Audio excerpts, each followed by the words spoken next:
Eh,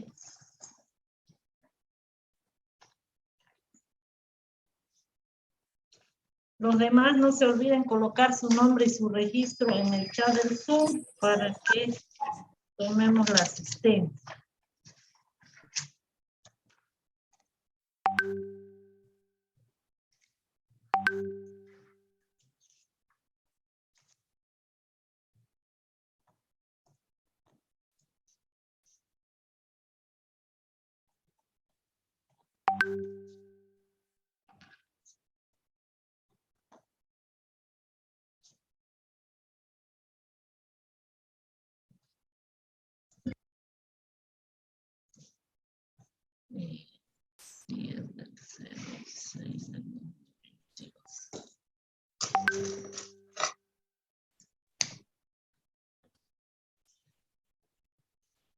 Buenas tardes, ingeniera. Buenas tardes. Ya. Bueno, ya podemos iniciar, ¿no? Con la exposición. Sí. Ya. La primera diapositiva, por favor, compañera. Bueno, nosotros somos el grupo 17, el último grupo, ¿no? Y nos tocó todo lo referente a la interacción hombre-máquina. Bueno, los integrantes es Suárez Camacho José Armando, Vilte Sosa Shuli Nayeli, Bruno Ariana Belén, Julio César Vargas Cordero, y mi persona, Vilte Carla Patricia. Bueno, yo voy a iniciar con la exposición. Bueno, ¿qué es la interacción hombre-máquina? Es una disciplina que estudia cómo los usuarios interactúan con la tecnología computacional. Estudia el intercambio de información entre personas y los ordenadores, ¿no? ¿Y qué es un sistema HMI? Bueno, el sistema HMI es una interfaz de usuario o panel de control que conecta a una persona con una máquina. O también podría ser un sistema o un dispositivo, ¿no? Aunque el término puede aplicarse técnicamente a cualquier pantalla que permita al usuario interactuar con un dispositivo. La HMI se utiliza más comúnmente en el contexto de los procesos industriales que controlan y monitorean máquinas de producción, ¿no? Los sistemas de interfaz hombre-máquina permiten operaciones confiables de tecnología en cada aplicación, incluyendo trenes de alta velocidad, centro de mecanizados CNC y equipo de producción de semiconductores y equipos médicos de diagnóstico laboratorio, ¿no? Por ejemplo, a ver, lo más común de un coche es una máquina compleja, ¿no? El conductor puede controlar el motor, la dirección de las luces, etc. No hace falta interactuar directamente con cada uno de ellos, ¿no? Para controlarlos y obtener información de su funcionamiento. Bueno, ahora imagínese que pudiera controlar todos los elementos de su vehículo y obtener información detallada de su funcionamiento desde una sola pantalla. En la actualidad sí existe, ¿no? Pero ya, si se pudiera, el tablero de mando de su coche sería incluso más parecido a un HMI. Otro ejemplo común es el de los cajeros automáticos, ¿no? Todos utilizamos, alguna vez hemos utilizado. En este caso, las pantallas y los botones pulsadores le permiten a la máquina dispensar billetes, ingresar dinero, entre otras operaciones. En un entorno industrial, un HMI puede tener distintas formas. Puede ser una pantalla independiente, un panel acoplado a otro equipo o una tablet. Da igual su aspecto, su uso principal siempre va a ser permitir a los usuarios visualizar los datos operativos y controlar las máquinas. Los operarios pueden usar un HMI como por ejemplo para ver qué cinta transportadora está encendida o ajustar la temperatura de un depósito de agua industrial, ¿no? En resumen, la interfaz HMI abarca todos los elementos que una persona tocará, verá, escuchará o visualizará. para realizar funciones de control y recibir respuestas sobre esas acciones, ¿no? Así pues, un operario o personal de mantenimiento puede controlar o monitorear la máquina desde el HMI. Además, estos paneles de control pueden conectarse a los PLC y mostrar su comportamiento para resolver problemas. Ya, en la imagen de la diapositiva pueden observar un diagrama. Es un diagrama básico de un HMI. Bueno, aquí observamos que el sistema HMI con la que nosotros interactuamos haciendo un clic a nuestro placer para que haga ciertas cosas, vemos que dicho sistema puede hacer peticiones a un servidor y a los controladores o PLC por vía cable Ethernet. El cable Ethernet es un cable de red. También se ve que el servidor tiene una base de datos, es decir, donde almacena sus datos relacionados, ¿no? Con una estructura de gestor de base de datos. También se ve que el servidor envía datos o acciones a los PLC y los PLC hacen que las máquinas funcionen. Las pantallas HMI se utilizan para optimizar un proceso industrial digitalizado y centralizando los datos. De esta manera los operadores pueden ver información importante en gráficos, cuadros de mandos digitales, ver y gestionar alarmas también, ¿no? Y anteriormente los operarios tenían que revisar el programa mecánico de forma visual, registrarlo en una hoja o en una pizarra, pero en la actualidad pueden comunicar información en tiempo real directamente en una pantalla HMI, ¿no? Siguiente diapositiva, por favor. Tipo de HMI. La interfaz hombre-máquina puede presentarse en diferentes formatos, desde pantallas incorporadas en las máquinas, monitores de ordenador, hasta pantallas táctiles y dispositivos móviles, ¿no? Pero independientemente de su formato o el término que se utilice para referirse a ella, su finalidad es la de proporcionar información sobre el rendimiento mecánico y el desarrollo de los procesos productivos, ¿no? En la última década, los cambios en la necesidad operativa y empresariales han dado lugar a interesantes desarrollos en la tecnología HMI, ¿no? Ahora cada vez es más común ver modelos evolucionados de HMI. Estas interfaces más modernas están creando más oportunidades para los equipos. Algunos de estos es el HMI de alto rendimiento, pantallas táctiles y dispositivos móviles, monitoreo remoto, HMI de red y de cloud. Bueno, le cedo la palabra a mi compañero, por favor.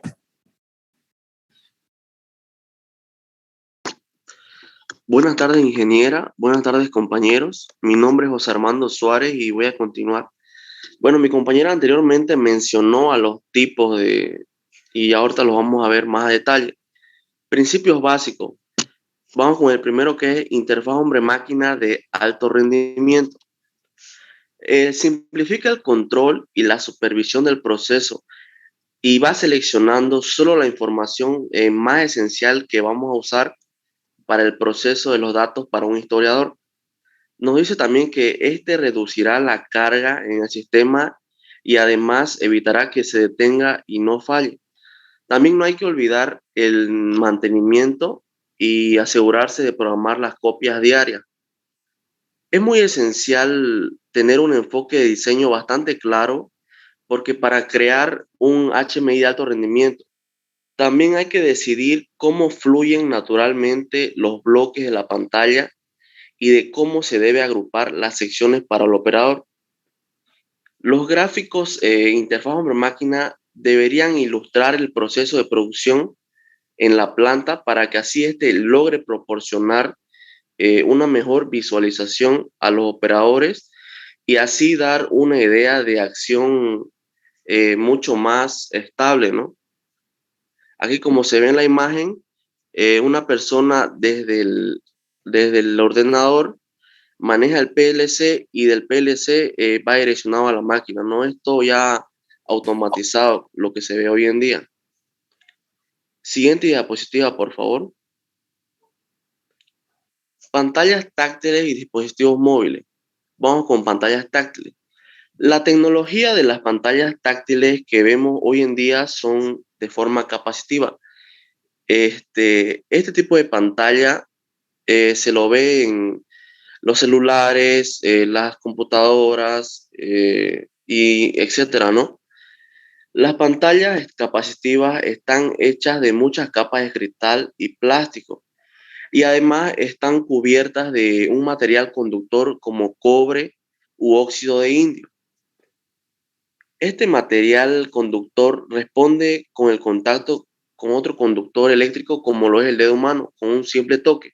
Cuando uno toca la pantalla, se completa un circuito eléctrico y ahí es el punto de contacto donde este cambia carga eléctrica y hace que funcione todo por táctil. Siguiente diapositiva, por favor. Dispositivos móviles. Al hacer una llamada en el teléfono móvil, este emite ondas de sonido que viajan a través del aire, cosas que son recibidas como señales electromagnéticas mismas que estas logran transformarse por medio de antenas satelitales para luego ser recibidas como sonidos inteligibles nuevamente. Los sistemas digitales de los dispositivos móviles tienen unas celdas pequeñas conectadas en forma de red. Cada estación se ubica en el centro recibiendo un número específico de transmisiones de una red. Siguiente diapositiva, por favor. Monitoreo remoto. Los sensores de monitoreo remoto, un ejemplo, ¿no? Que se colocan en el interior, por decir, de un compresor que usamos para verificar los siguientes parámetros, ya sea temperatura, ya sea volumen, consumo de energía y una infinidad de cosas, ¿no? Nos dice que el software nos permite tomar estos datos y trazarlos en un gráfico para que la información sea mucho más fácil de comprender durante pocos periodos de tiempo. Gracias a toda esta información que tenemos, los usuarios pueden identificar tendencias y patrones de mantenimiento para mejorar las eficiencias operativas. El monitoreo remoto también se puede informar cuando se requiere un mantenimiento o cuando una máquina necesite que la vean o si no, una nueva programación o configuración. Siguiente diapositiva, por favor. Y por último tenemos el interfaz hombre-máquina de red y de cloud. En una red convencional cliente-servidor existe un punto de conmutación central, el denominado servidor. El servidor está conectado a los demás dispositivos que se denominan cliente. Para esto existen dos tipos de conexiones, que es la WLAN inalámbrica, la que se usa bastante hoy en día, y la que se usaba hace tiempo y igual se usa hoy en día, que es por cable, que es LAN. En una red de ordenadores doméstica convencional, el router hace de servidor. Este está conectado a Internet y pone acceso a Internet a disposición de los demás dispositivos. Como se ve, aprecia en la imagen, el router es el que proporciona, ¿no? Las líneas segmentadas son los que está al teléfono móvil y a una tablet, que esas son vía inalámbrica, y también existen las que son por cable y conexión, ya sea a una portátil, a otro ordenador o a la tele. Eso es todo, ingeniera, y muchas gracias.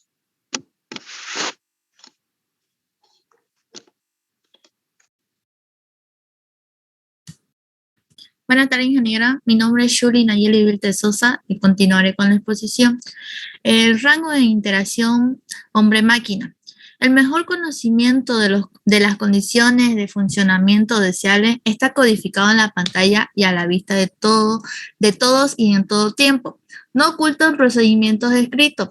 La variabilidad en la competencia y el conocimiento de los operadores individuales se reduce.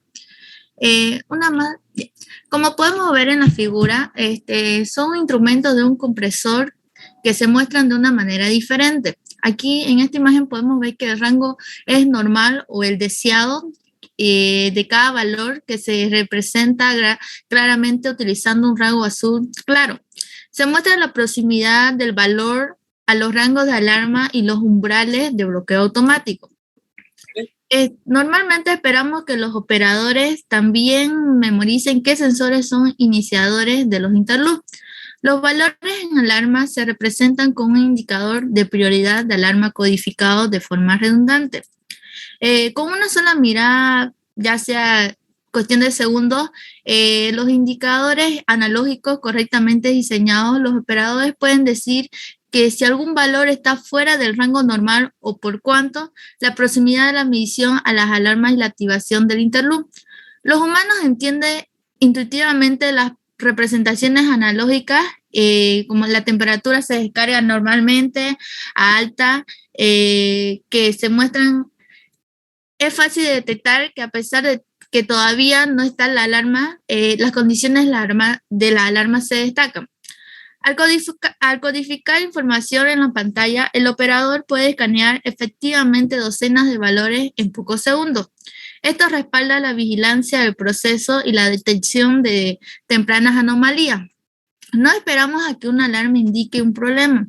El mejor conocimiento de las condiciones de funcionamiento deseables está codificado en la pantalla y a la vista de todos en todo tiempo.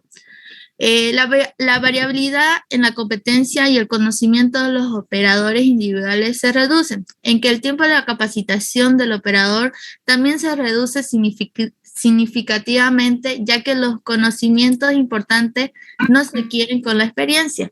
Esto es importante porque la mayoría de las empresas perderán más de la mitad de sus operadores e ingenieros experimentados que tengan experiencia más o menos de 10 años. Siguiente diapositiva, por favor.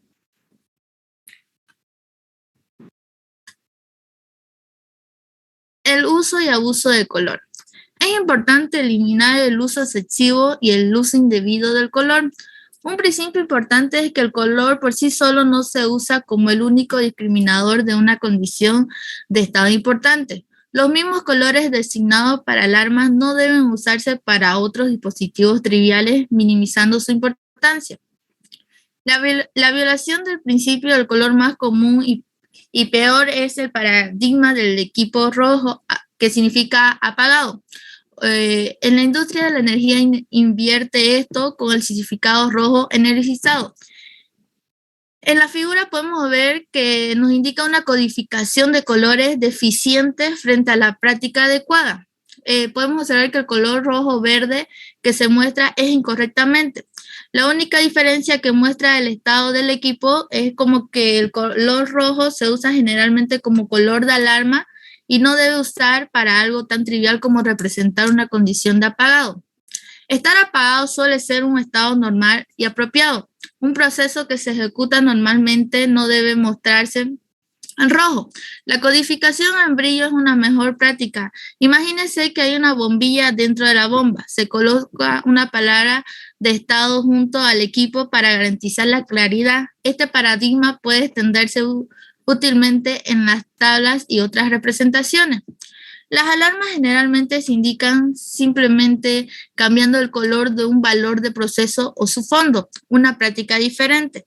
Las condiciones de alarma deben mostrarse mediante un elemento codificado de forma redundante, como ser su forma, su color, el texto, que indique la presencia y prioridad de la alarma. Un clic en el indicador de alarma puede invocar su información de racionalización, pues los colores de alarma no se usan para fines que no sean de alarma.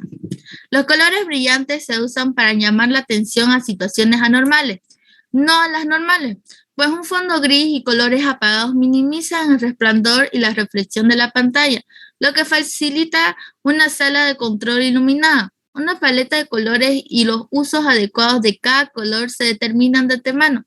Un HMI no elimina el color o simplemente convierte los gráficos a escala de grises.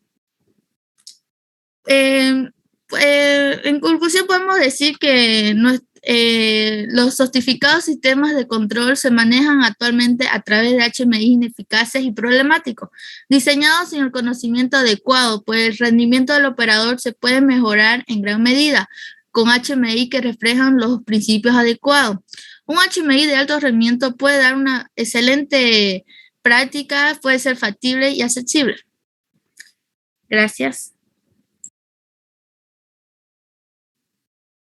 Buenas tardes, ingeniera. Buenas tardes, compañeros. Mi nombre es Ariana Belén Llobio Bruno.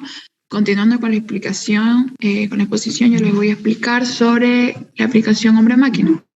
Se utiliza para estudiar, analizar y mejorar una estación de trabajo a la vez. El diagrama muestra la relación de tiempo exacto entre el ciclo de trabajo de la persona y el ciclo de operación de la máquina.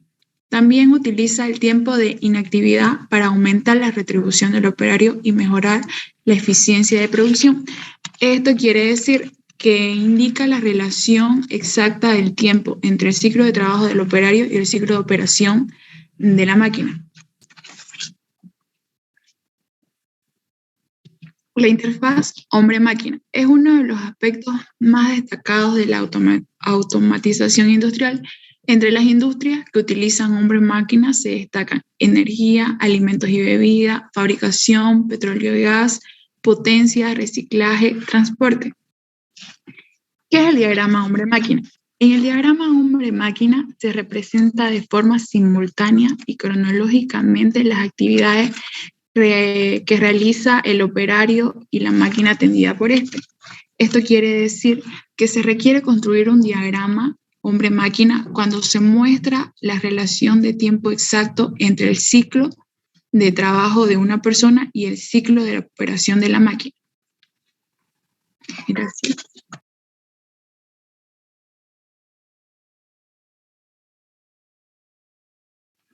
Buenas tardes, ingeniera. Continuando con el tema, mi nombre es Julio César Vargas Cordero.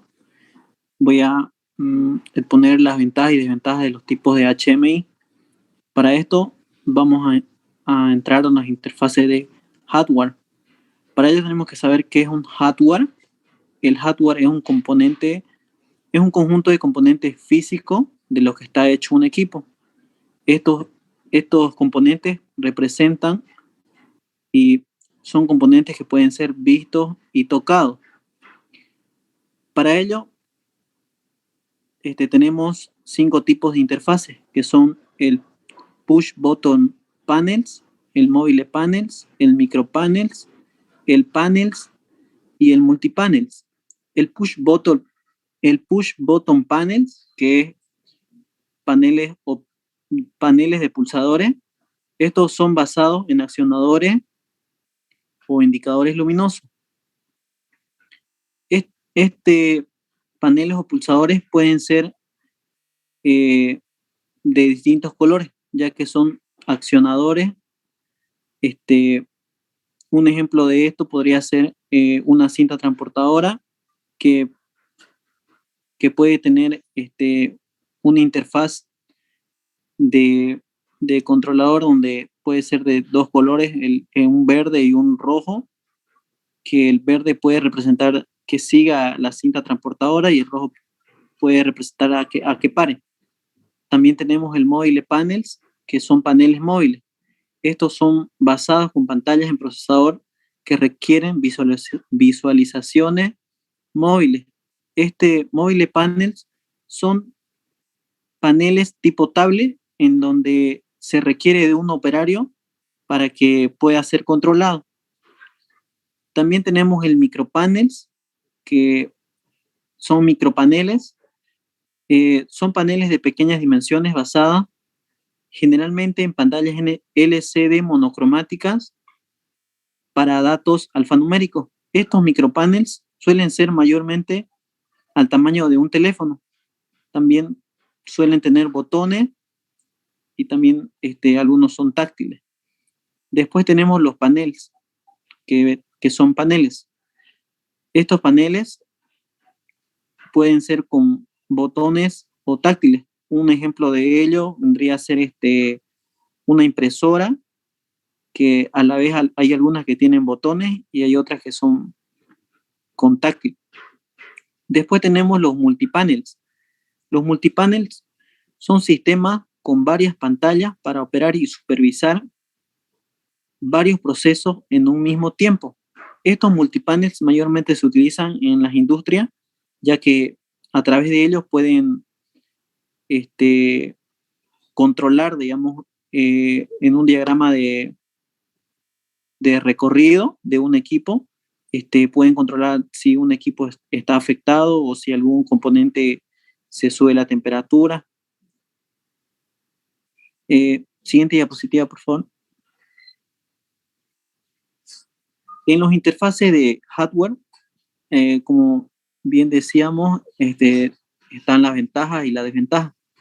Las ventajas, se puede colocar el tablero de control en un lugar que desee. Esto ya que son fáciles de colocar el tablero en cualquier lado. Las desventajas al tener los elementos electrónicos, se debe realizar una programación para que cada uno de los elementos realice la acción que desee. Una de las ventajas es que sí o sí se va a ocupar de una desventaja, más bien dicho, se va a ocupar de un operario para que pueda realizar la tarea que desee. Los elementos, pulsadores, botones o palancas pueden ser reemplazados fácilmente. Estos elementos ya, pulsadores o botones, como dice, si sufren alguna avería, pueden ser reemplazados fácilmente, digamos.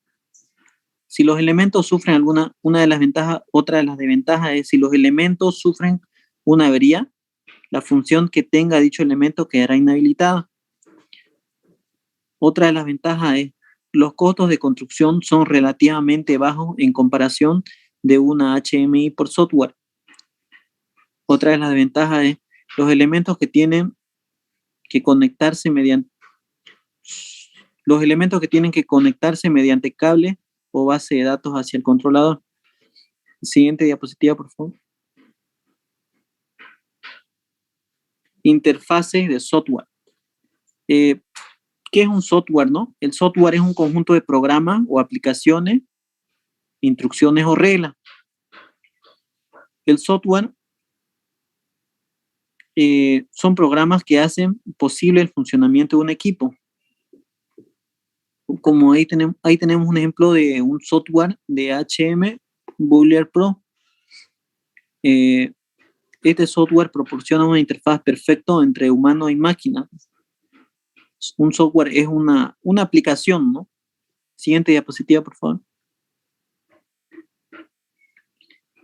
En los interfaces de software también tenemos ventajas y desventajas. Una de las ventajas son que permite mostrar todos los elementos en una sola pantalla, ya que,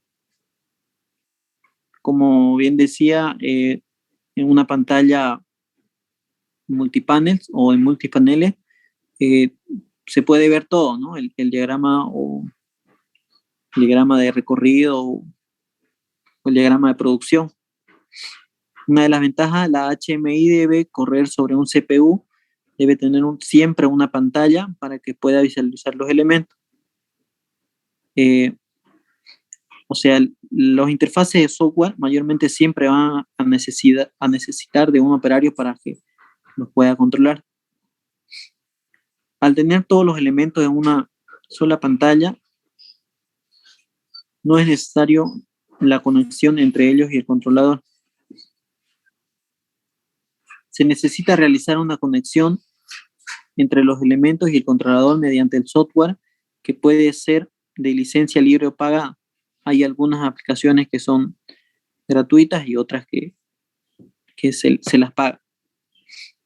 Es fácil de expansión y modificación de los elementos debido a que los componentes son virtuales. Otra de las desventajas es para realizar la modificación de los elementos de la HMI es necesario tener acceso al código fuente. Eso sería todo, ingeniera.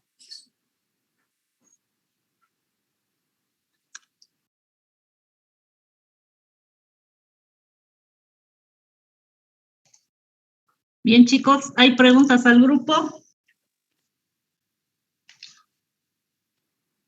¿Son solo 5 integrantes? Sí, ingeniera. Ingeniera. Y yo tengo una pregunta. Ya, Ronaldo. ¿Cómo se representa el rango normal en HMI? Yo le puedo responder.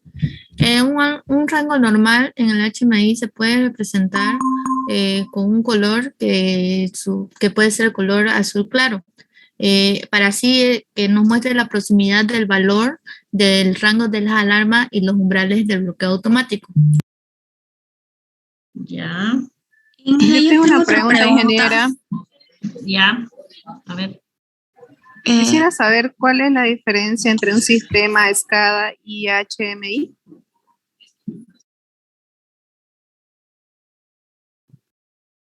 Buena pregunta, Moira.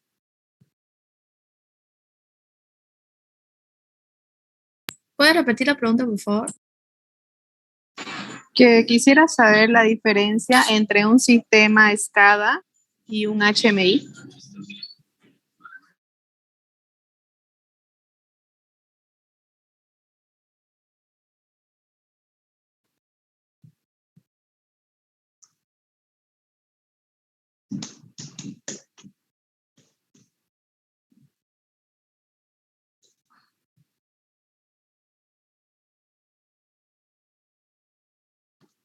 Bueno, el sistema SCADA es también una forma de... Sí, por ejemplo, las pantallas HMI, ¿no ve que se utilizan para optimizar un proceso industrial? Y ver y gestionar alarmas, por ejemplo, ¿no? Las pantallas HMI pueden conectarse a un sistema SCADA a través de una consola. En sí pertenece. Hola, compañera. Ah, ya. Gracias. Yo tengo una pregunta, ingeniera. ¿Sí? ¿Cuál es el beneficio de la utilización del diagrama hombre-máquina? Yo puedo responder. Uno de los beneficios es que mejora la productividad de los procesos y es la operación cuidadosa de los movimientos realizados por el operario.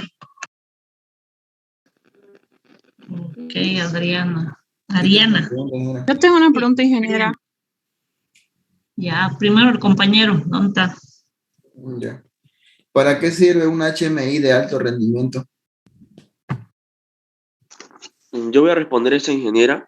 Los HMI de alto rendimiento sirven para optimizar un proceso industrial, digitalizándolo y centralizando para utilizar sus datos, y así de esta manera los operadores puedan ver la información más importante, digamos, en los gráficos o cuadros de mando digitales, y en varias, pues, ¿no?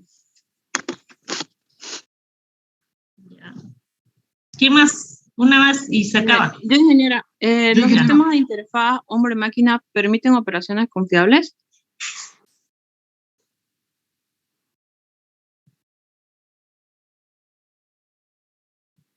Hola, los sistemas de interfaz hombre-máquina sí permiten operaciones confiables, ¿no? Por ejemplo, por ejemplo, podría ser también incluyendo en los trenes de alta velocidad, en los centros de mecanizados CNC, equipos de producción de semiconductores y equipos médicos, ¿no? De diagnósticos o laboratorios. Todo lo que tenga que ver de tecnología.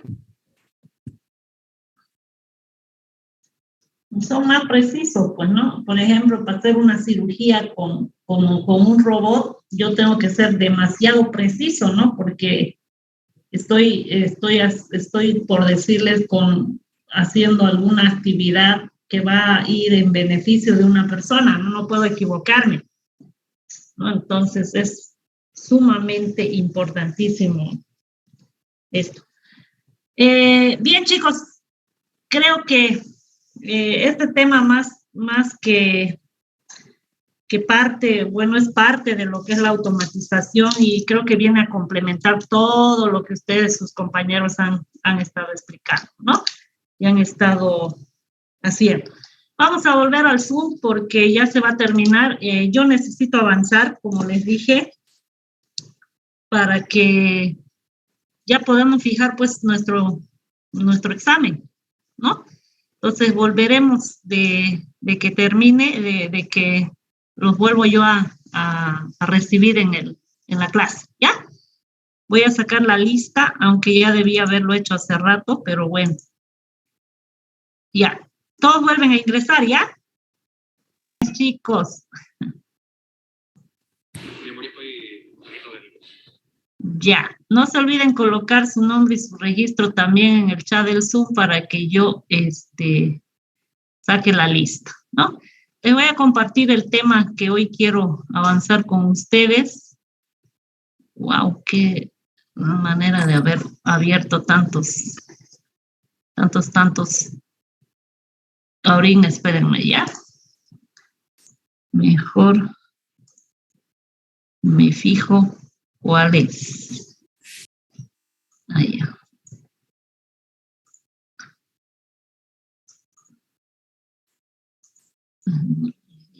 Neumática.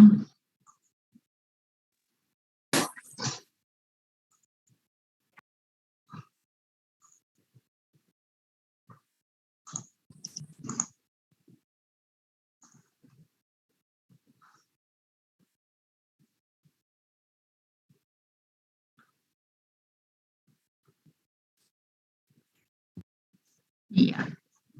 Bien, chicos, vamos a ver un poquito lo que ya también sus compañeros en el tema que les tocó de neumática han explicado un poquito. ¿No? Vamos a ver la tecnología neumática, vamos a ver una pequeña introducción, vamos a ver las funciones que hace la neumática, los criterios que se debe elegir para elegir un sistema neumático, un sistema neumático básico, de que está compuesto de aire comprimido y la distribución del aire. Las aplicaciones que tiene, los actuadores y algunos tipos de válvulas que vamos a ver, ¿no? Para empezar, vamos a ver qué es la neumática, ¿no? Es una incógnita, pero bueno, vamos a tratar de definir un poquito qué es la neumática. Pero antes de eso, como para nosotros es importante que o en la neumática se utiliza bastante el aire, vamos a ver cómo se define al aire. El aire no es nada más que un fluido gaseoso que tiene movimiento continuo y está disperso en el ambiente. Nosotros podemos ver que en el ambiente estamos respirando todo el tiempo aire, ¿no? Ya puede ser... chicos, que mi inglés están empañados.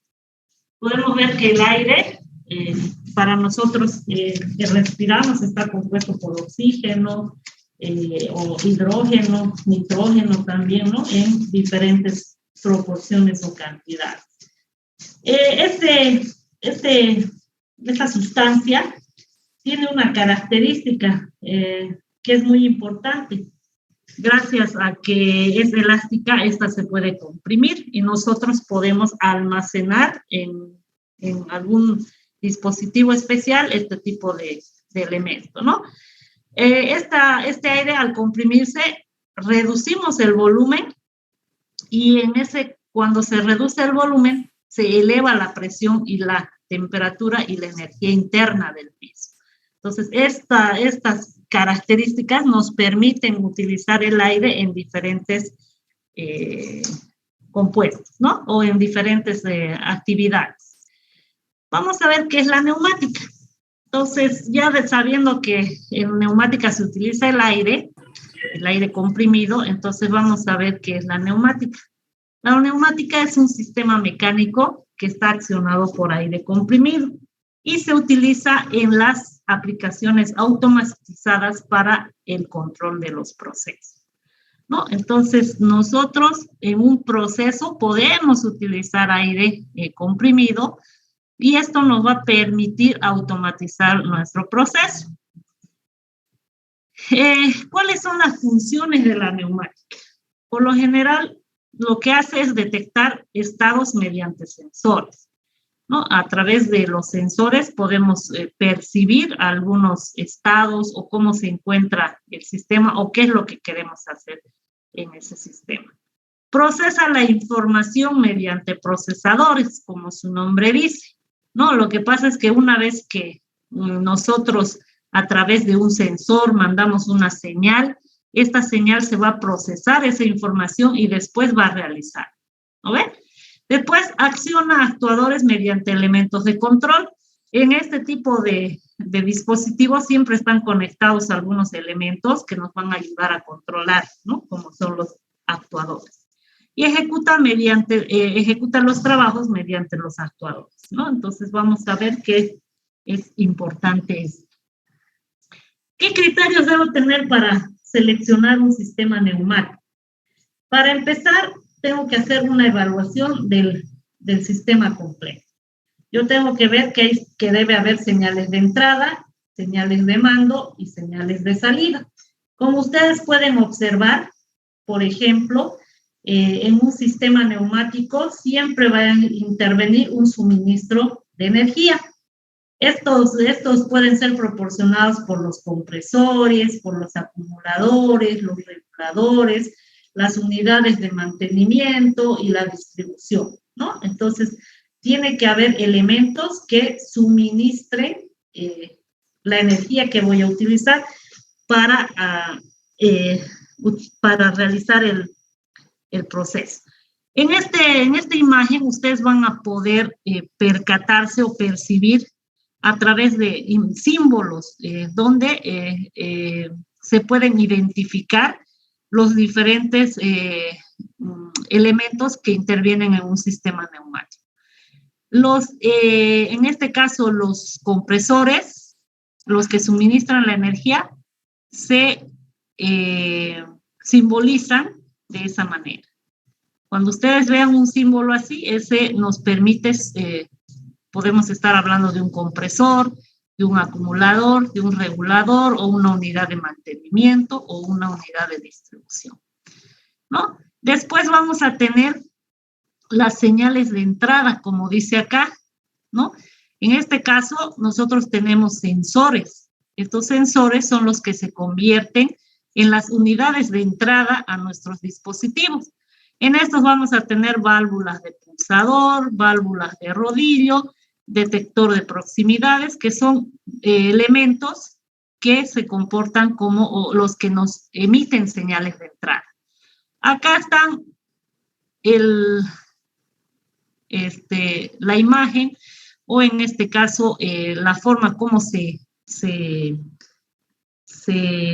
puede visualizar este tipo de válvulas. Por ejemplo, una válvula 3.2, válvula 5.2, entonces vamos a ver su funcionalidad, ¿no?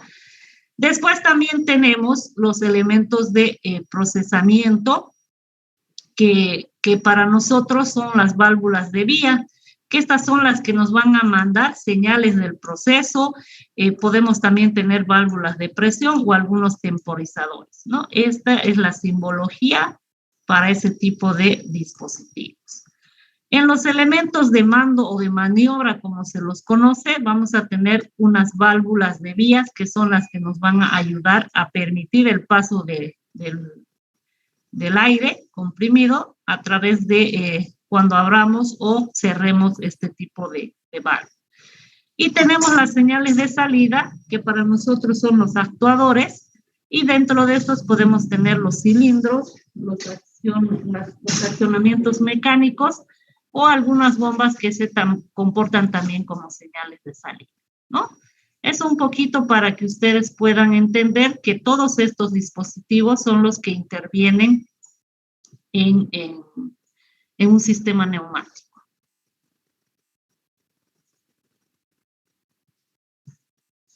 Después también tenemos que tomar en cuenta que hay ciertas características que debemos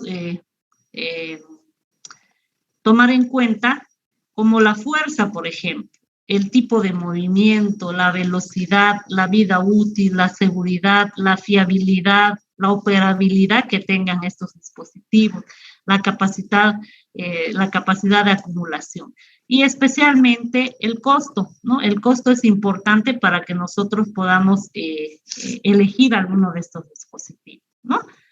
También tenemos que ver que tenemos que tomar en cuenta ciertas características de los sistemas como medios de control. Por ejemplo, la fiabilidad de los componentes, ¿no? Por eso hay diferentes marcas y esto también está en función a las necesidades y al costo que yo voy a implementar. Por ejemplo, los Siemens son dispositivos bastante caros, ¿no? Pero son más comerciales. Entonces, tengo que ver la fiabilidad de los componentes. La sensibilidad frente a factores externos, ¿no? ¿Cuán sensibles son estos dispositivos? La facilidad de mantenimiento y reparación es otro aspecto que tengo que tomar en cuenta porque en la mayoría de las industrias, si bien está automatizado el proceso, necesitamos hacer siempre mantenimiento y alguna reparación en algunos casos. El tiempo de respuesta que me dan los elementos, ¿no? ¿Cuán rápido es su respuesta ante un estímulo? Entonces yo también necesito conocer esas características. La velocidad de transmisión de las señales, que está relacionado con el tiempo de respuesta, la vida útil de estos dispositivos y la posibilidad de modificar el sistema. A veces en mi proceso yo necesito modificar mi sistema, entonces tengo que ver que estos dispositivos se puedan adaptar o modificarse o ampliarse, ¿no? A veces es como los celulares. A ver, un ejemplo, nosotros tenemos 36 de memoria, pero podemos adaptarlo o ampliar el rango hasta 64 de acuerdo a la necesidad, ¿no? Lo mismo acá en estos dispositivos, debe haber la posibilidad de modificar el sistema cuando yo cambie. Un sistema neumático básico, chicos, está compuesto de estos elementos. Debo tener un compresor, que si ustedes se fijan la imagen, el 1 se refiere al compresor, que es esta parte de acá. También tengo que tener un motor eléctrico, que es el que me va a generar que funcione este compresor. Vamos a tener un presostato, que es el que me regula la presión, está acá, ¿no? Vamos a tener una válvula antirretorno, que es un dispositivo que se coloca para que cumpla cierta función, evitar que se retorne el aire, ¿no? Vamos a tener un depósito, que es esto de acá, es como un tanque donde está depositado, en este caso, el aire comprimido, y vamos a tener un manómetro que nos mida la presión que hay acá dentro, ¿no? Esto es importante porque nosotros debemos conocer todos esos detalles, ¿no? También voy a tener en cuenta una purga automática, porque en la mayoría de los dispositivos debe haber esta purga para evitar que esto pueda explotar o algo cuando se sobresature o cuando hay algún problema y no pase el aire, y evitar que automáticamente el equipo tenga una purga para que pueda eliminar y no ser un riesgo de peligro, ¿no? Después tenemos una válvula que nos permite, aquí sí está la válvula de seguridad, ¿no? Esta valvulita, ya saben, es como un pitito que nos va a dar la señal correspondiente.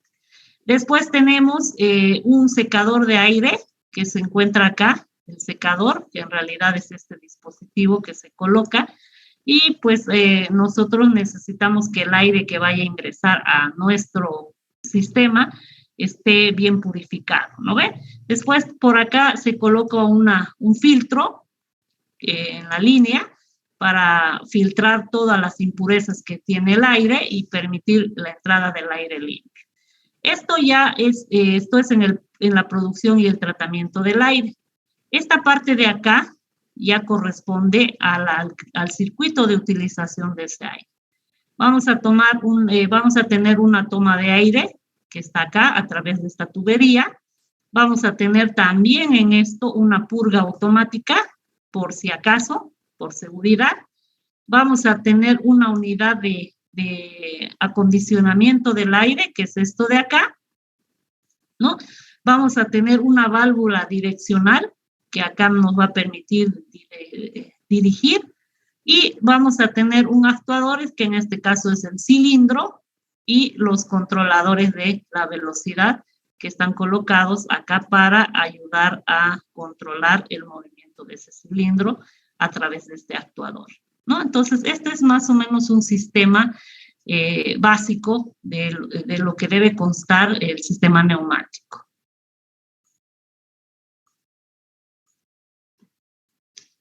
La producción de aire, chicos, ustedes saben que el aire comprimido se obtiene mediante el uso de los compresores. Estos compresores pueden clasificarse en dos grandes grupos, los alternativos y los rotativos, ¿no? Los alternativos pueden ser de émbolo o de diafragma y los rotativos pueden ser de paleta o de tornillo, ¿no? Dentro de un compresor alternativo es aquel compresor de gases que funciona por el desplazamiento de un émbolo dentro de un cilindro o de varios cilindros y que está movido por un cigüeñal que la función que cumple es obtener gases de alta presión. Ustedes pueden observar acá los de forma, podríamos decir, realmente una imagen donde cómo es un compresor alternativo. Estos de acá son de forma, ¿cómo se llama? Podríamos decir reales, estas imágenes de acá. Y las de abajo son imágenes que representan esos tipos de compresores alternativos. Por ejemplo, el primero es de compresor de pistón de una etapa, el segundo es de 2 etapas y el tercero es de diafragma. Entonces se diferencian en los elementos que constan. Por ejemplo, este es un diafragma, es como como un filtrito, como una película de filtro que ayuda y ayuda a que se filtre ahí el aire, ¿no? Entonces, estos son los diferentes tipos de compresores alternativos. Y acá en esta figura ya hay un compresor o las partes de un compresor de pistón, donde ya podemos ver las características que tiene, ¿no? Hay un ventilador, un refrigerador, unas válvulas de admisión y escape, tenemos el filtro de entrada del aire, un silenciador de la aspiración, las culatas y los cárter, el silenciador de descarga y la válvula de retención o descarga que se encuentra acá. Esta ya es una foto más real de estos tipos de compresores alternativos. ¿Cuáles son las ventajas? En cuanto a ventajas, tenemos que el precio es más barato, su mantenimiento es sencillo y sigue siendo el compresor que más se emplea.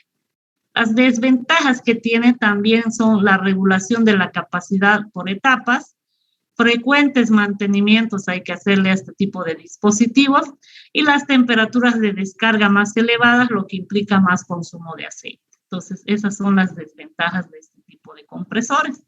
Ahora, los compresores rotativos, estos son máquinas cilíndricas que contienen un mecanismo rotativo que funciona por medio de la rotación de un rotor. Y esto hace que el movimiento hace que su movimiento dentro de un componente llamado estator, que es el elemento fijo.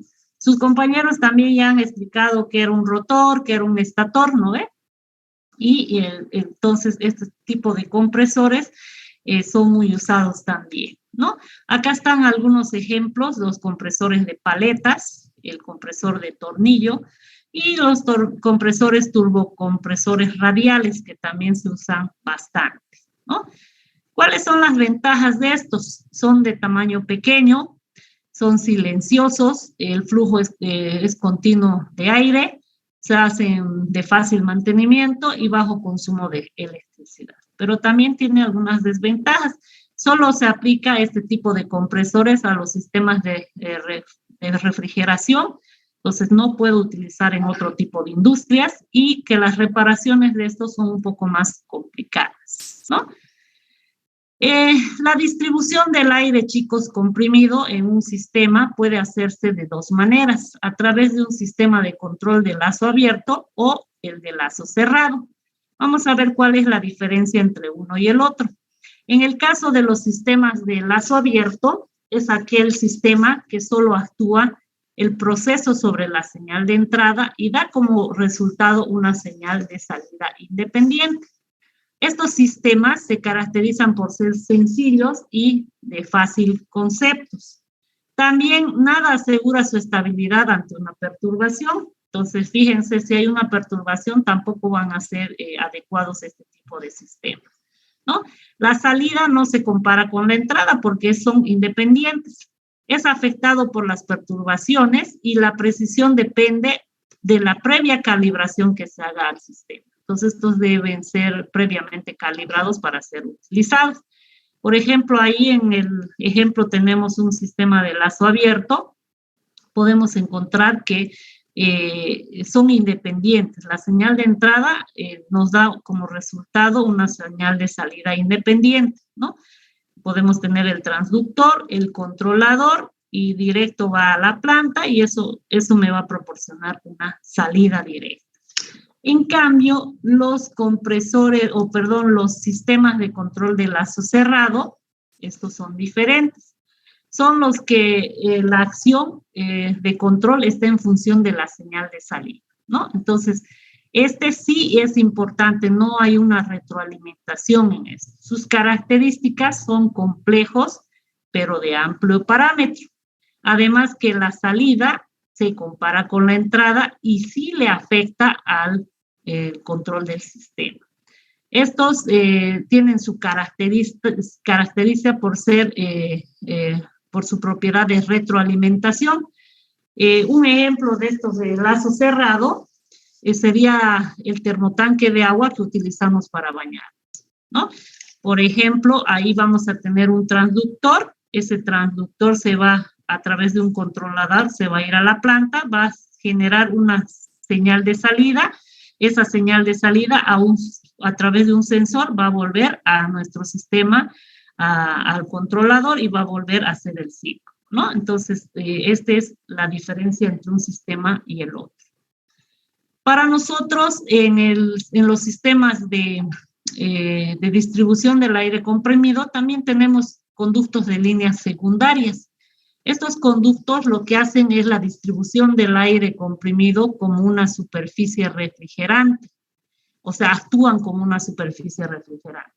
Y el agua y el aceite se acumulan a lo largo de toda su longitud y por ello son muy fácilmente derivadas de la línea que toman de la parte superior del conducto para impedir que el agua entre en ellas, ¿no? Entonces, es un sistema que nos permite más que todo controlar, ¿no? También tenemos en un sistema o para la distribución del aire comprimido o las unidades de mantenimiento que se llaman. Nosotros sabemos que antes de inyectar aire a un circuito necesitamos tener esta unidad de mantenimiento, especialmente para proteger los otros dispositivos, como por ejemplo las válvulas, ¿no? O algunos otros elementos que están formando parte de este sistema. Por ejemplo, dentro de la unidad de mantenimiento podemos tener, consta de 3 elementos, o sea, debe tener sí o sí estos 3 elementos. Debe tener un filtro que lo que hace es eliminar la humedad y las partículas de polvo que están contenidas en el aire, y además debe tener un regulador de presión que debe estar siempre con un manómetro para que nos mida la presión y se mantenga una presión constante y evitar las fluctuaciones y pongan en riesgo el funcionamiento de este equipo, ¿no? Y debe tener también un lubricador que es el que inyecta aceite lubricante en el aire comprimido para que se evite la corrosión o las oxidaciones en los elementos neumáticos que nosotros tenemos, ¿no? El sistema, la unidad de mantenimiento, ustedes pueden ver en realidad la imagen es esta de acá, ¿no? Donde va a tener un filtro, va a tener el regulador de presión, que es donde está el manómetro, y va a tener los elementos de lubricadores, ¿no? Que permiten hacer la función que ya hemos dicho. Se simboliza de esta manera, cuando ustedes vean este símbolo, eso corresponde a una unidad de mantenimiento. hemos hablado de los filtros, la mayoría de los filtros estándar, lo que tienen la misión, acá también ustedes pueden observar el filtro, ¿no? Acá en la imagen, en esta imagen. ¿Y cuál es la característica de este filtro? Por lo general nosotros, la función que tiene este filtro es de eliminar las impurezas que debe llevar el aire. Es un recipiente, dice, que en la parte superior, en esta parte de aquí, se instala una placa deflectora que provoca el centrifugado del aire. Entonces, si ustedes ven esta imagen donde las flechas están, o es como una centrifugadora, y es lo que permite el separar las impurezas, ¿no? Las impurezas, tanto sólidas como líquidas, chocan en las paredes, dice, del recipiente y después caen al fondo y son evacuadas a través de una purga automática que tiene este dispositivo, ¿no? Entonces, esa es la función del filtro. El purgador automático es de este dispositivo de columna, tiene dos funciones principales. Una de ellas es evacuar el aire de una operación de instalación durante la carga y presuración, y la otra es extraer el aire que se acumula donde se hace el ejercicio normal de todo el sistema, ¿no? Los actuadores, chicos, pueden ser actuadores neumáticos también, los actuadores neumáticos se pueden clasificar en rectilíneos y se pueden clasificar en rotativos. Los rectilíneos pueden ser como, por ejemplo, los cilindros de simple efecto o los cilindros de doble efecto, ¿no? Que tienen diferentes funciones, ¿no? Y de acuerdo al dispositivo que quiero controlar, también su uso tiene que ser el adecuado. Después tenemos los rotativos, estos, como su nombre indica, en el cilindro rotativo, el vástago del émbolo tiene un perfil de cremallera, que es esta cremallerita que ustedes ven acá, que empieza a girar, ¿no? Y el movimiento empieza a girar a través de su rueda dentada y permite que este pistón salga y vuelva a hacer la misma función, ¿no? Esos son los rotativos. Y las válvulas, chicos, las válvulas neumáticas, por lo general son dispositivos que dirigen y regulan el aire comprimido y también gobiernan la salida y entrada, habilitan la dirección, el cierre, la salida, la presión, el caudal del aire comprimido. Las válvulas, hay diferentes tipos de válvulas, podemos tener válvulas de vías, válvulas de bloqueo, válvulas reguladoras de flujo, reguladoras de presión, válvulas compuestas, ¿no? ¿Y qué características vamos a ver más adelante que tienen las válvulas? Es que pueden ser de la posición, es la casilla o cuadradito que marca la posición. Las vías son los orificios o puertos de conexión que tiene y el accionamiento que puede ser manual, eléctrico, neumático y electroneumático, ¿no? Esos son los dispositivos que intervienen en un sistema neumático. Las aplicaciones de la neumática, chicos, en realidad se aplica en varias actividades. Por ejemplo, en técnicas de manipulación de piezas, de desplazamiento de piezas, podemos utilizar también en orientación de piezas, en bifurcación del flujo de los materiales, ya especializadas podemos ver en el llenado, dosificado, bloqueo, acondicionado, en el transporte, en el separado, en el apilado, en el prensado de algunas piezas. Y también en técnicas de fabricación como perforar, tornear, fresar, cortar, acabar, deformar y controlar, ¿no? Entonces, las aplicaciones de las neumáticas en la industria hay una infinidad en la que podemos utilizar esto, ¿no? Ese era el tema que quería compartirles hoy y si me da tiempo, sí, me da tiempito para ver el tema de, ahorita les muestro el otro tema.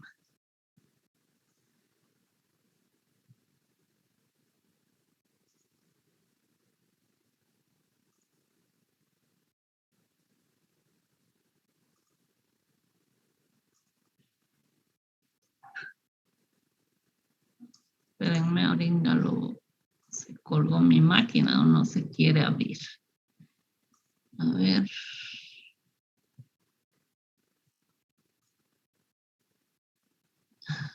No, se colgó, creo.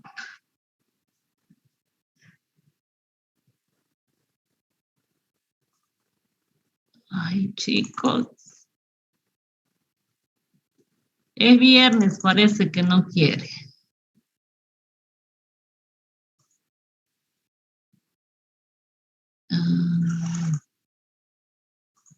No se olviden poner su nombre y su registro, ¿no? Ahorita les voy a compartir. Ingeniera, puse en mi chat de 3 personas porque estamos viendo de mi teléfono por ahorrar datos. Estamos en la universidad. No hay ningún problema, ¿no, ingeniera? Bueno, ni modo, ¿no? Ya bien que me dijo sí, porque cuando me fije ya yo me voy a tomarlo en cuenta. Gracias, ingeniera. Me manda más bien el nombre de los 3 que usted puso, en uno solo, para que no esté... Usted ha mandado así separado, ¿no ve? Sí, ingeniera. Ya, mándeme en un solo chat, en un solo mensaje, las 3 personas. Ya, gracias, ingeniera. Y a ver dónde están, quiero verlos a los 3. No es que esté desconfiando, pero bueno. Un ratingo ponga su cámara, a ver, ¿dónde están los 3?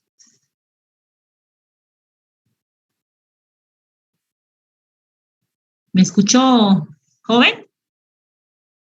Sí, ingeniera, ya lo activo. Ya. Bien, mientras su compañero nos muestra a ver dónde están los 3 compañeros, vamos a ver un poquito de los componentes de la neumática. Si bien ya hemos explicado esto así también de pasadita, pero sí necesito que vean un poquito más en las imágenes que les voy a compartir, porque en estas diapositivas, por ejemplo, ahí está bien identificado tanto de forma cómo es el equipo, cómo es su simbología.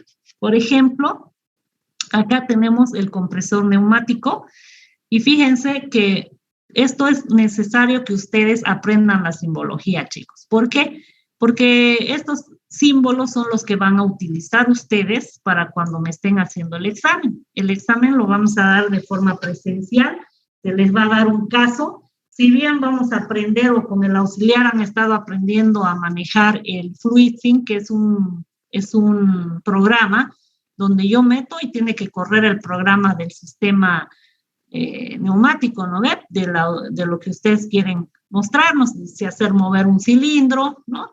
Entonces, eso tiene que estar traducido también en una hoja. ¿Y cómo lo voy a traducir eso en una hoja? Cuando yo haga el dibujo, ¿no? Por ejemplo, un compresor neumático se simboliza de esta manera. Ustedes pues tendrán que dibujar cuando hacen y más adelante lo vamos a ver, ustedes van a agarrar y ponen el compresor. Entonces tienen que hacer su dibujo. Este es un compresor, cómo se simboliza, ¿no ve? Y este va a estar conectado, no sé, pues a una válvula o a una válvula de distribución, no sé. De acá viene de acá, después yo voy a accionar una palanquita y el aire, esto se abre, entra, pasa y luego mueve el cilindro que está acá, ¿no ve? Entonces eso ya lo vamos a ver, o eso lo están viendo también con el ayudante y conmigo también vamos a hacer una clase explicando eso.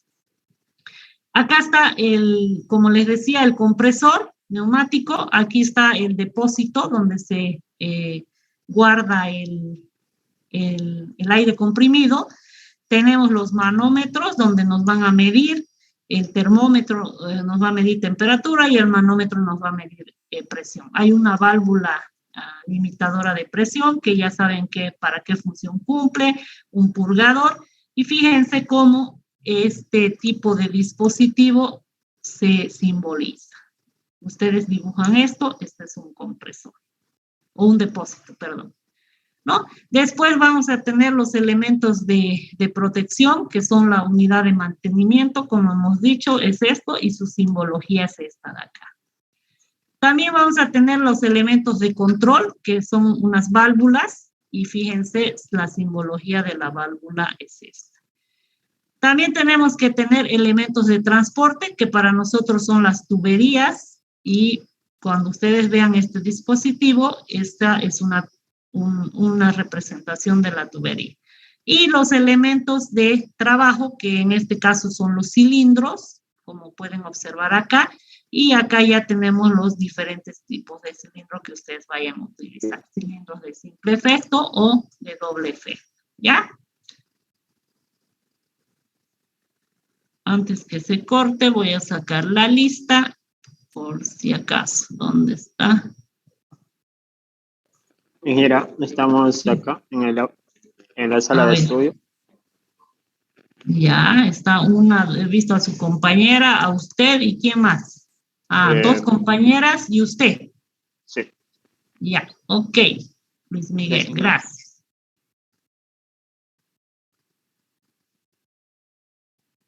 Para eso, chicos, para antes de seguir, nosotros tenemos que estudiar ciertas propiedades o características. Antes de ver esto, nosotros necesitamos conocer algunas propiedades de los fluidos, especialmente sus principios básicos. Y algunas de ellas, algunas de estas magnitudes nos van a ayudar a definir, por ejemplo, presión, caudal, potencia, ¿no? Que son propiedades básicas que nos van a ayudar en este efecto. Por ejemplo, hablando de esas propiedades, una de ellas es las leyes fundamentales de los gases. En las leyes fundamentales de los gases se miden, se define lo que es la presión, que para nosotros la presión no es nada más que la fuerza ejercida sobre una superficie o sobre un área, ¿no ve? De superficie. Entonces, la presión está representada por la letra P, P minúscula, y es igual a la fuerza por unidad de área. Las unidades pueden ser en el sistema internacional en pascales o pueden medirse en newton sobre metro cuadrado, que para nosotros es pascal, o pueden medirse en bares, que también para nosotros un bar es igual a 10 a la 5 pascal, ¿no? Entonces, eso significa, si ustedes observan esta imagen, la presión que se ejerce en este sistema está en función del área de este sistema, ¿no? Entonces, a tomarlo en cuenta esto porque es de eso lo que se genera la presión o que se ejerce o tiene influencia la presión en ese tanque que nosotros estamos almacenando, ¿ya? También hay una definición de la presión atmosférica, que la presión atmosférica es el peso de la columna de aire que hay sobre cualquier punto o lugar de la Tierra y es por tanto una unidad de superficie. ¿Qué quiere decir? Que la presión atmosférica es el peso de la columna del aire sobre el área de superficie también. Tipos de presiones. Ustedes saben que hay diferentes tipos de presiones. La presión manométrica, que es la que se ejerce en un medio distinto a la presión atmosférica. Tenemos una presión absoluta que se llama P1 o se la puede simbolizar como P1 y esta equivale a la sumatoria de la presión manométrica más la presión atmosférica. Esto se mide en relación siempre al vacío total o al cero absoluto. Entonces, para nosotros la presión absoluta es la presión manométrica más la presión atmosférica.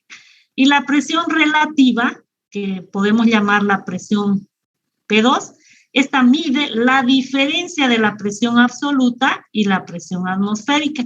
Es decir, que esta es la presión que se marca en el manómetro. Entonces, nosotros cuando hacemos la medición con el manómetro, estamos midiendo siempre la presión relativa, ¿no? Que va a estar en función a la presión absoluta y la presión manométrica.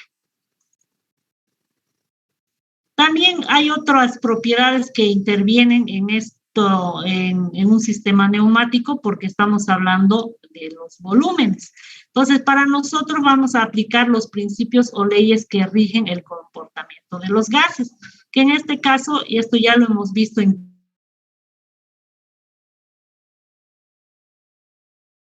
que también hay otras propiedades, como estamos hablando de gases, hay que medir el volumen, y nosotros ya esto hemos visto en química, hemos visto en termodinámica, ¿no? En varias materias que ya hemos pasado, hemos visto que hay ciertas leyes que rigen el comportamiento especialmente de los gases.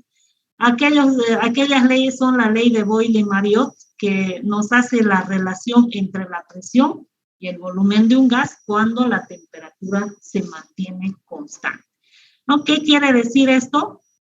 Que, por ejemplo, cuando la presión aumenta, el volumen disminuye. Eso me representa en este gráfico de acá.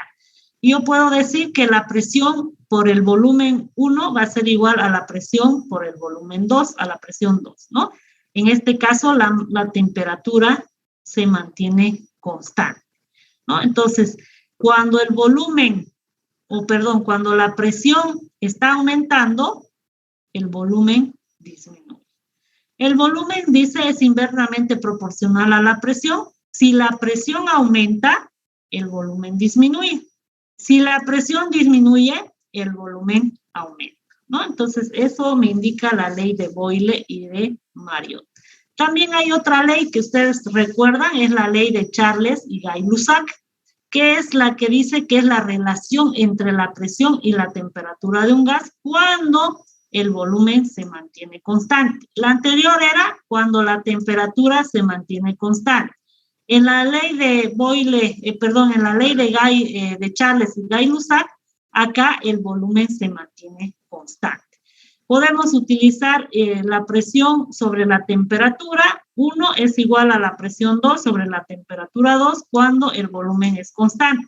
O podemos utilizar volumen 1 sobre temperatura 1 igual a volumen 2 sobre temperatura 2. En este caso, la presión se mantiene constante, ¿no? ¿Y qué dice? Si la presión del gas, en este caso, es directamente proporcional a la temperatura. ¿Qué quiere decir? Si aumentamos la temperatura, aumenta la presión y el volumen también. Y si disminuimos la temperatura, también va a disminuir la presión y el volumen. Entonces, esto es directamente proporcional, Luego está los principios o leyes, el principio de Avogadro, que esta también es una ley donde se toma en cuenta para los gases, los volúmenes iguales de distintos gases a las mismas condiciones de temperatura y presión tienen el mismo número de moles o el mismo número de moléculas. Ustedes pueden ver que en estas imágenes podemos encontrar diferentes tipos de gases. Tenemos neón, oxígeno, dióxido, ¿no? Y sus moléculas varían. Miren, en algunos casos pueden haber más cantidad de moléculas que en otro recipiente, pero el principio de Avogadro dice que volúmenes iguales de distintos gases a las mismas condiciones de temperatura y presión contienen el mismo número de moles. En este caso es 6.022 por 10 a la 23 partículas o moles, ¿no ven? En este caso, el principio de Avogadro, tenemos, de ahí sale la ecuación que nos permite calcular esto, es la presión 1 por volumen 1 sobre temperatura 1. La presión 2 por volumen 2 es igual a la presión 2 por el volumen 2 y la temperatura 2. De estas tres ecuaciones que hemos visto, la ley de Charles Gay-Lussac, la ley de Boyle y ley de Mariotte y el principio de Avogadro, con estas tres leyes se juntan y nosotros conocemos encontramos la ecuación general de los gases, que es igual a presión por volumen, es igual al número de moles por R, que es una constante, y T es la temperatura, ¿no? Estas tres leyes nos permiten conjuncionar en esta ecuación.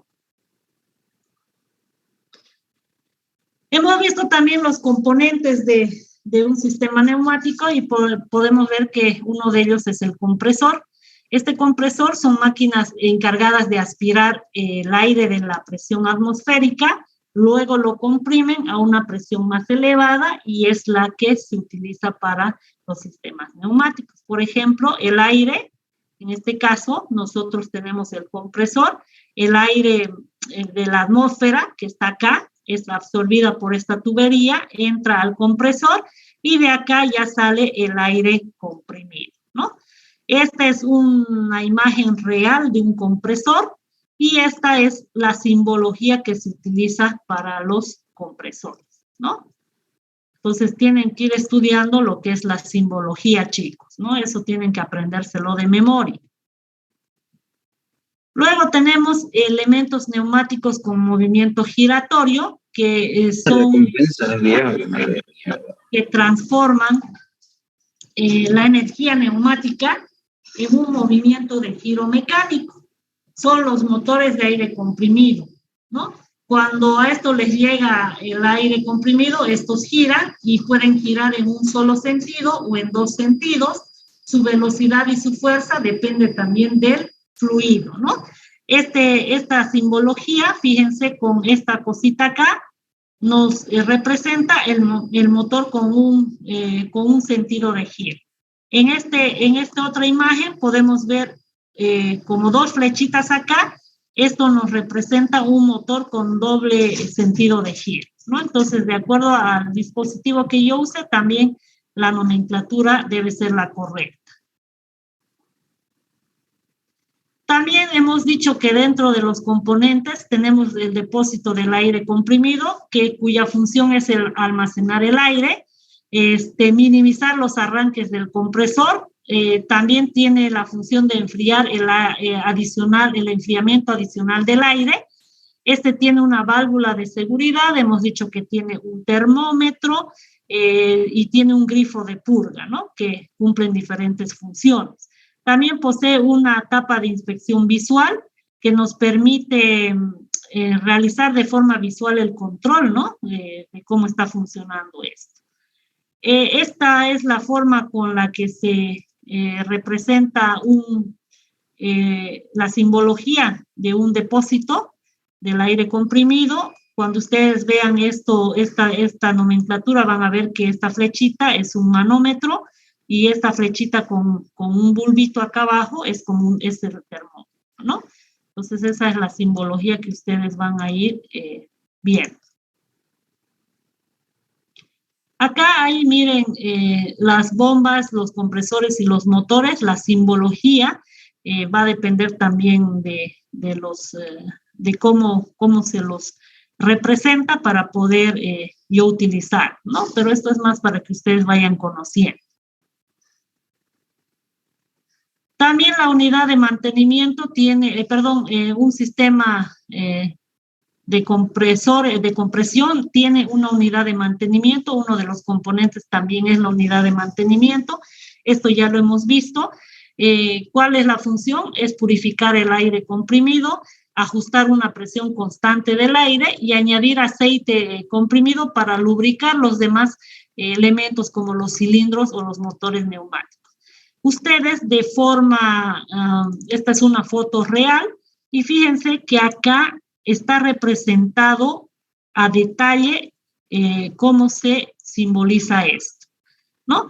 Tenemos un filtro separador de agua, que esa nomenclatura o simbología para representar un filtro es esta de acá.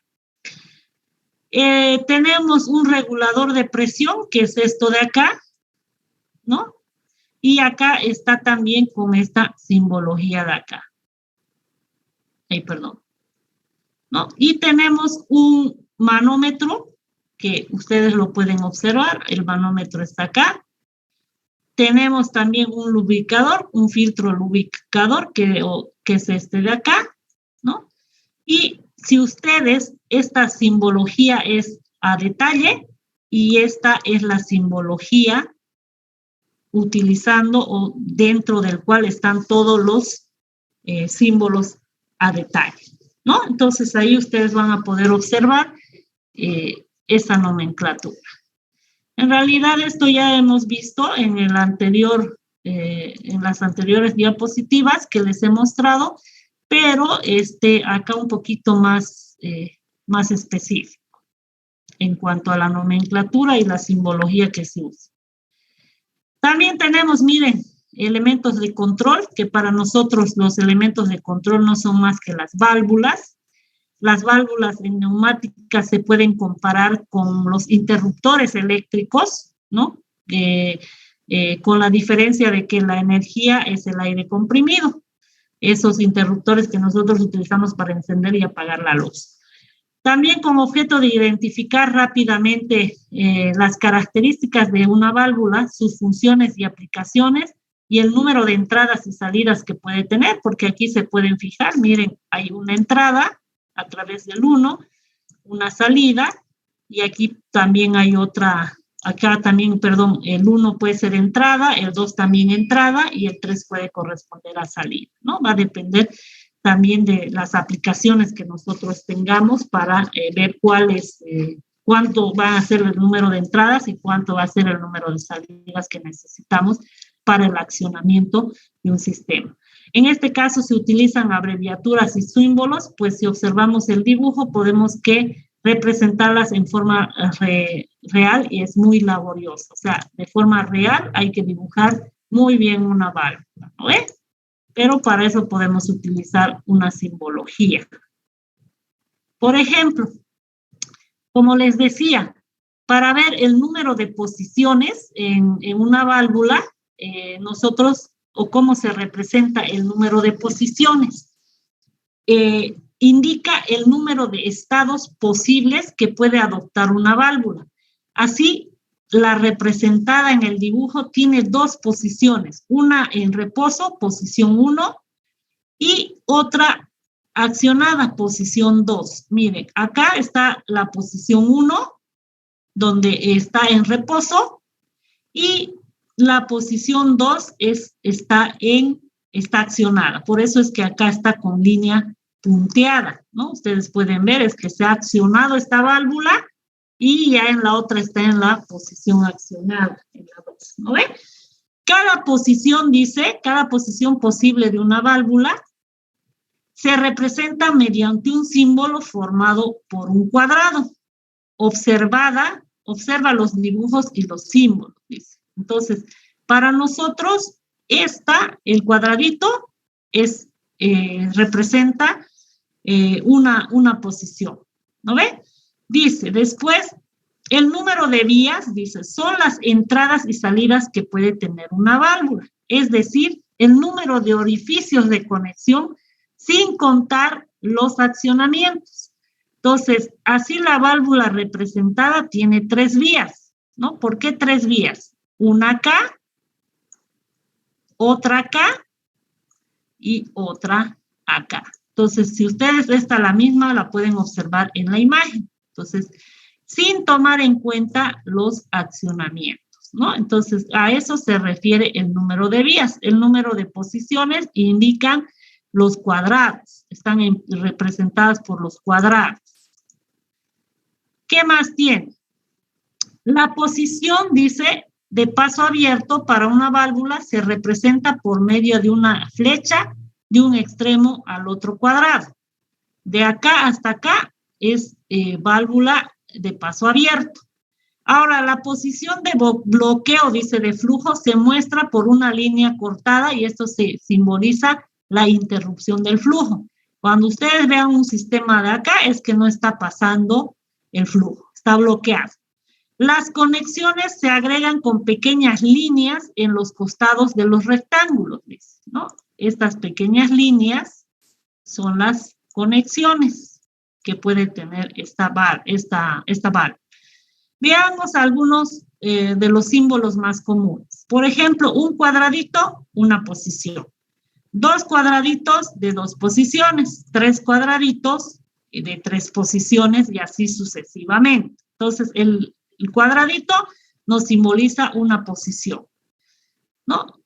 O los cuadraditos simbolizan la posición. También tenemos sistemas de accionamiento y retorno. Estos son mecanismos que sirven para accionar o retornar una válvula. Los sistemas de accionamiento más representativos son el pulsador, la palanca, el pedal y el neumático. Y los sistemas de retorno son el de muelle de resorte o el neumático. Ustedes acá pueden ver el pulsador, el de palanca, el de pedal y el neumático. Acá los sistemas de retorno pueden ser de resorte, relé o leva o rodillo, ¿no? Entonces esos son los diferentes sistemas de accionamiento. Ahora, por acá vamos a ver un ejemplo de una válvula. Primero dice 1, el número de vías, es decir, de orificios que representa la válvula. Por ejemplo, en este ejemplo es de 3 vías. ¿Por qué de 3 vías? Porque acá hay 1, 2 y 3. El número de orificios que están representadas la válvula. Ya sabemos que un solo cuadrito es de una posición, 2 cuadritos es de 2 posiciones, 3 cuadritos de 3 posiciones y así sucesivamente. En nuestro caso, donde dice el número de posiciones, en esta válvula, ¿de cuántas posiciones son?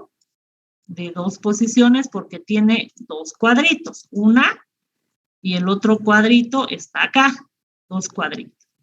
El accionamiento, miren, el accionamiento en este caso es esto de acá, que está encima de la válvula, y este es por un pulsador, ¿no? El retroceso, que es lo que hemos visto hace poquito, es esto de acá, y en este caso es por muelle, ¿no?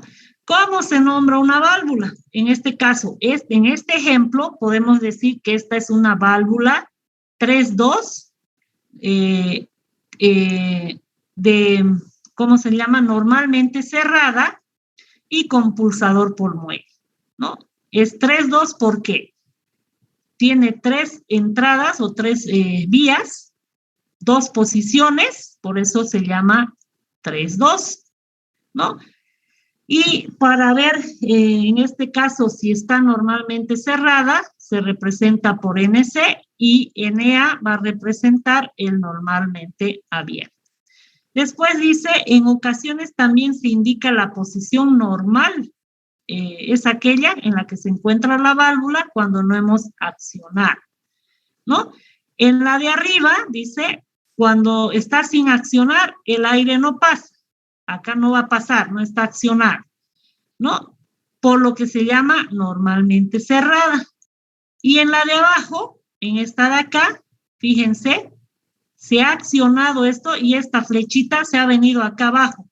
Y por eso acá ya deja pasar el aire. Entonces, a esta ya se la conoce como normalmente abierta, ¿no? Eso un poquito en el tema de las válvulas. También sabemos que hay elementos de transporte, como son las tuberías, ¿no? El aire, dice, se transporta por las tuberías hasta donde va a llegar, va a ser la recepción del aire el equipo. Estas pueden ser rígidas o flexibles. Las primeras, dice, las rígidas se las utiliza en instalaciones, es más utilizada en instalaciones definitivas. Y las segundas, en realidad las flexibles, se utilizan para hacer conexiones entre los componentes. E incluso algunas tuberías que se necesita que estas tuberías sean flexibles para manejar mejor el aire y llevarlo de un lugar a otro.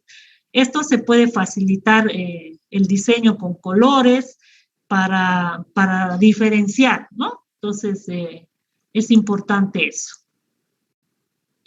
También tenemos los cilindros, que son parte de los componentes. ¿Y qué hacen los cilindros? Para nosotros los cilindros son los elementos de trabajo. En realidad son los que van a hacer el trabajo utilizando el aire, ¿no? Estos se encargan de distribuir el aire comprimido a través de toda la planta. Son tubos provistos de 2 tapas, en cuyo interior, dice, se ajusta un émbolo fijado a un vástago que permite el desplazamiento en ambos sentidos, ¿no? Esta es una imagen de un cilindro. ¿no? Y esta ya es la simbología para diferenciar un cilindro. En este caso es de doble efecto. Sí, ya hemos visto que hay de diferentes tipos de cilindro. En este caso este es de doble efecto porque tiene dos entradas. El de simple efecto solo va a tener una sola entrada, ¿no?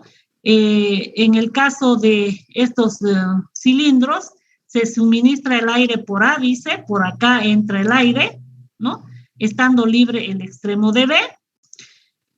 Provoca la salida del vástago, este vástago de acá sale para introducir, acá se introduce el aire, para introducirse este debe suministrar aire por B, y dice en la industria esta acción de suministrar aire a presión lo realiza el compresor, ¿no? Entonces este es un cilindro o ya son elementos de trabajo que se usan también. Hemos dicho que los cilindros pueden ser cilindros de simple efecto, se abrevia así. Esta es la nomenclatura o la simbología para un cilindro de simple efecto.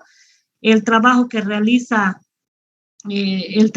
realiza cuando el vástago sale del vástago, de forma que cuando hay señal, la presión de A en la tensión del muelle permite regular esto, ¿no? Este es un resorte o muelle y que cuando entra el aire acá, este dispositivo o este muelle sale aquí afuera, hasta acá, ¿no? Entonces permite el ingreso del aire y luego vuelve a hacer. Estos cilindros se caracterizan por disponer de una sola entrada, que es esta de acá. La fuerza que desarrolla un cilindro de simple efecto depende también de la presión del aire y de la sección del cilindro, o sea, del área. Entonces, eso es importante a la hora de elegir qué tipo de cilindro voy a usar. Los cilindros de doble efecto, se necesitan dos tipos de señales distintas para producir el desplazamiento del aire. Miren, acá está la entrada y salida del aire, este es el vástago, y se simboliza un cilindro de doble efecto de esta manera, ¿no? Ese es el símbolo que vamos a representar, los cilindros de doble efecto. Acá hay una dirección de una página para que ustedes puedan entrar, ver si puedo yo compartir ese video, no sé si lo voy a poder mostrar. No me acuerdo si está por acá, creo que es esto. ¿No? ¿Se escucha? Sí, se escucha, ingeniera. Ya.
Chao, Carola.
Ingeniera, disculpe, ¿se escucha bajo el audio del video?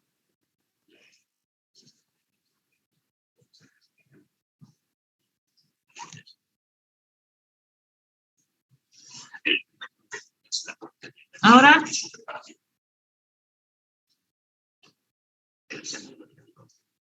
No, ingeniera. Yo ya me estoy volviendo sorda. A ver. Ahora sí, ingeniera. Los actuadores.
Eso, por ejemplo, chicos, sí o sí tiene que haber en su sistema neumático.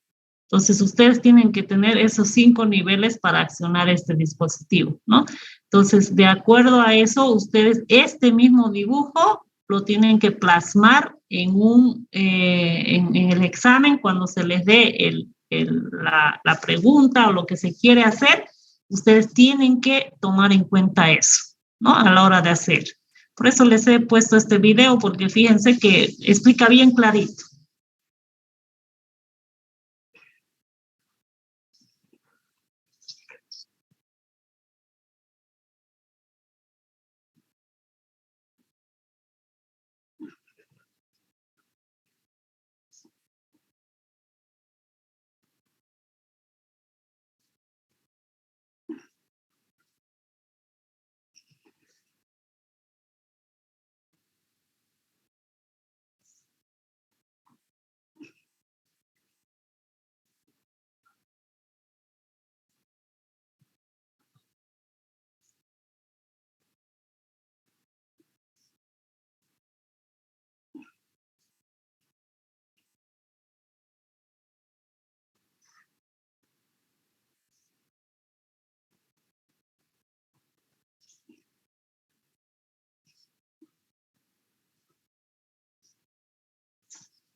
¿no? Entonces eso, chicos, para que lo tomen en cuenta. Ya esos 5 pasos tienen que estar en un diagrama que ustedes vayan a hacer. Creo que con el auxiliar han estado pasando clases. Ahora pues vamos a fijar nuestro primer examen. No sé si les parece el viernes 17. Neumática. ¿Será solo práctica, no ingeniero? ¿Cómo práctica? O sea, ¿entrará teoría? Claro, pues para saber la teoría, ustedes tienen que saber, pues va a entrar práctica y teoría, chicos. Si no, no van a poder hacer. Por ahí yo les pregunto los 5 pasos para accionar un sistema neumático y ya ustedes saben, ahí ya lo tienen. Ya hasta en el video lo han visto. Buenas noches, ingeniera. Lunes 20, ingeniera. Lunes no se puede, ingeniera, por favor. Que sea lunes o viernes de la otra semana. Porfa, que estamos llenos esta semana. Lunes 20, ingeniera. Chicos, va a ser lunes 20. Lunes 20, ya. Gracias, ingeniera.